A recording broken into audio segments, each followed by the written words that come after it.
ఓం నమో శ్రీ లక్ష్మీవేంకటేశ్వరాయ శ్రీ మహాగణాధిపతి నమః. దేవం వందే జలధి శరదిం దేవతా సార్వభౌమం వ్యాసపృష్ఠ భువన విదిత యస్య వాహాది వాహాః. ప్రేక్షకుల నమస్కారాలు తెలియజేస్తూ మనం ఈ వారం రాశి ఫలాలు తెలుసుకుందాం.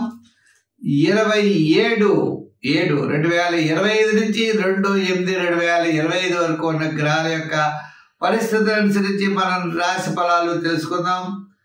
అయితే ముందుగా కర్కాటక రాశిలో రవి బుధులు, మిథున రాశిలో గురుడు శుక్రుడు, మరి మీన రాశిలో శని, కుంభరాశిలో రాహు, సింహ రాశిలో కేతువు, చంద్రుడు మరి మనం ఆలోచించినట్లయితే సింహ, కన్యా, తులా రాశిలో చంద్ర సంచారం, కుజుడు కూడా సింహరాశిలో సంచారం. ఈ విధమైనటువంటి గ్రహాల యొక్క పరిస్థితులను అనుసరించి మనం ఈ వారం రాశి ఫలాలు తెలుసుకుందాం.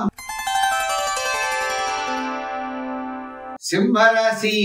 ఈ సింహరాశి వారికి చంద్రుడు జన్మ మరి ద్వితీయ తృతీయ స్థానాల్లో సంచారం. గత 2 నెలల కంటే ఈ వారం చాలా ప్రోత్సాహకరంగా ఉంది ఈ రాశి వారికి.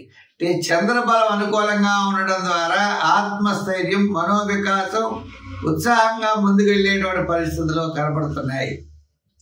ఈ రాశి వారికి శుక్రుడు లాభస్థానంలో ఉన్నాడు, విందులు వినోదాలు ఉంటాయి. గురుడు కూడా లాభస్థానంలో ఉన్నాడు, పబ్లిక్ రిలేషన్స్, కీర్తి ప్రతిష్టలు పెరుగుతాయి. బంధుమిత్రుల యొక్క సహాయ సహకారాలు ఉంటాయి. ఆర్థిక డెవలప్మెంట్స్ చాలా అనుకూలంగా ఉంటాయి. మీరు అనుకున్నటువంటి కార్యక్రమాలన్నీ కూడా తప్పనిసరిగా దిగ్విజయంగా పూర్తి చేయగలుగుతారు. వార ప్రారంభం వారాంతంలో, వారం మధ్యలో సామాన్యంగా ఉన్నది. అష్టమ శని ప్రభావం వల్ల స్వల్పమైన ఇబ్బందులు, సమస్య ఉండవచ్చు.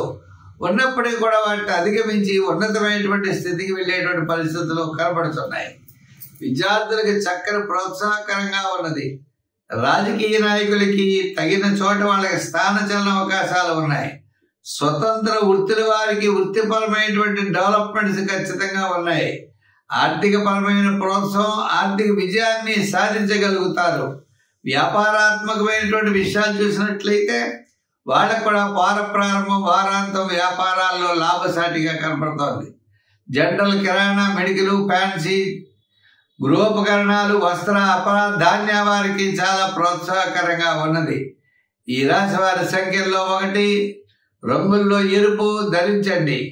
మరి ఆరాధనలో అష్టమ శని దోషం కాబట్టి శని భగవానుడిని పూజించండి, లేదా ఆయన స్నేహితుడైనటువంటి ఆంజనేయ స్వామిని పూజించండి, హనుమాన్ చాలీసా పఠించండి, సుందరకాండ పఠించండి. తద్వారా విశేషమైనటువంటి ఫలితాలు మీరు పొందగలుగుతారు.